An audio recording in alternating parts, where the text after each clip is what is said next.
Des scouts de Poitou-Charentes sont rassemblés pour relever un défi collectif, réaliser une construction en bois avec seulement un peu de ficelle.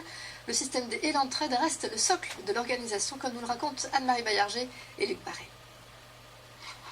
Un week-end mission ou woodcraft, ce n'est pas un code de guerre. En clair, cela veut dire construction en bois sans vis ni clous. Une centaine de scouts pour accomplir la tâche. Ils ont entre 12 et 17 ans. Martin fait partie des plus anciens. Depuis son plus jeune âge, il baigne dans le scoutisme. L'ambiance entre amis, entre jeunes, c'est sympathique. Et en même temps, le rapprochement avec la nature, avec aussi le bois, tout le travail manuel, c'est une bonne expérience à vivre.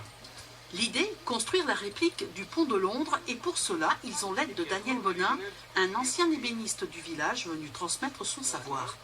Si ça tournait à sec, on n'aurait pas le résultat qu'on a avec de l'eau. L'eau permet de rendre la meule un peu plus agressive. Mais les conseils ne suffisent pas, il faut mettre de l'huile de coude, faire fonctionner les méninges, parce qu'ici, pas de smartphone, pas de tablette, les équipes s'entraident et partagent leurs connaissances. On a d'abord dû faire des maquettes avec des cure-dents pour ensuite voir si c'était un projet réalisable, parce qu'on a aussi un certain nombre de perches à utiliser. Pour eux, c'est pas un travail. Ils vont passer 2 jours à construire des choses. Ils prennent ça pour du jeu. Et c'est vraiment du jeu. Pour ça, le jeu, il n'y a pas de compétition. Et néanmoins, quelque part, ils travaillent.